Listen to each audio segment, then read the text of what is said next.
Hey guys, Tony here from Tony's Tips. I'm just thinking about it is sort of late again. Getting around to making my video a little late. I worked late today, so got off and I was thinking I was gonna do a video about heart rate monitors and kind of show you how those are helpful and how we use those. I might do that next time. Right now, I kind of want to talk about the significance of strength training.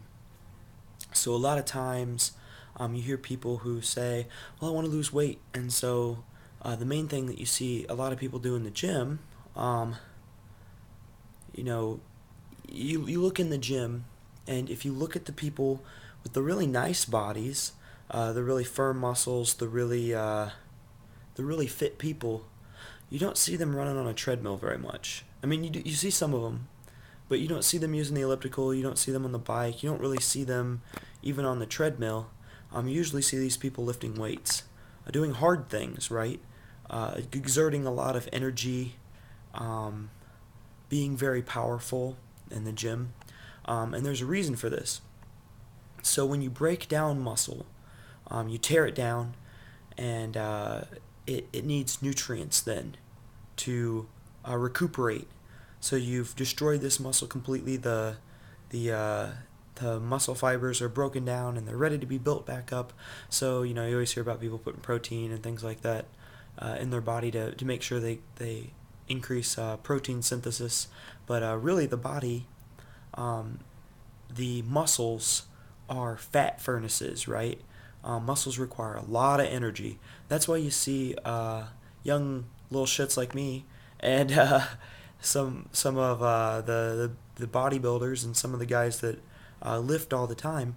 They can eat and eat and eat and eat and eat, right? They can take in like 5,000 calories a day or something like that and not see that weight gain that everybody else does, right? And the reason is because when you tear down muscles, and this was from my personal training institute certification, right? My level 1 certification. Um, it increases your resting metabolism by 7%. Now that's just the statistic. It's just the statistic that they gave me. It sounds pretty good. Sounds right.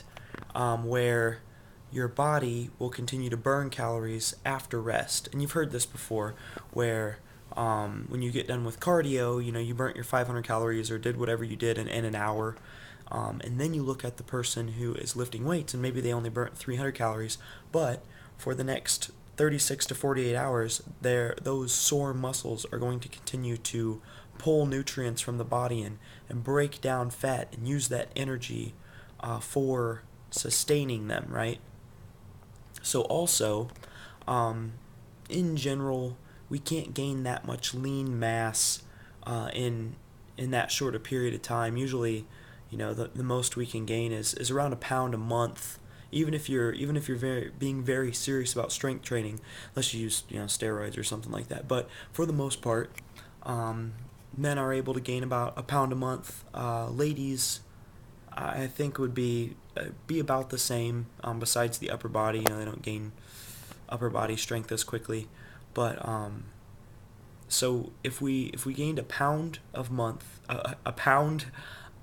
muscle in a month, then you would see an increase in your resting metabolism of 5%.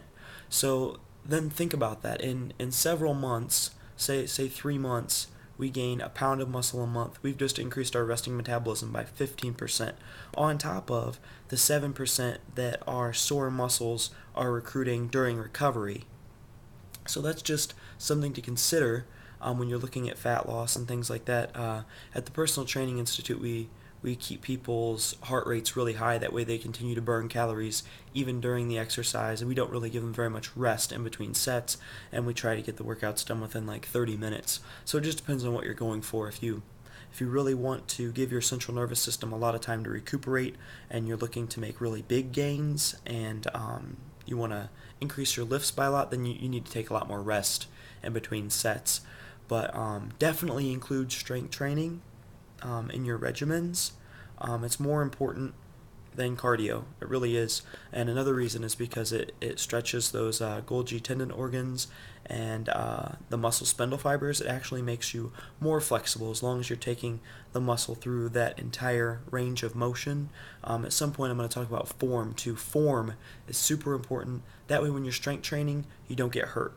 A lot of people go in and end up hurting themselves because they're working out super hard. And anyways, that's not what this video is supposed to be about. Definitely include strength training in your regimens. Consider it.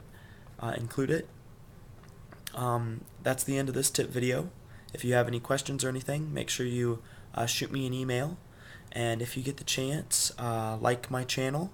And also stay tuned to my Tony's Tips Facebook page for more awesome videos. Thanks, guys.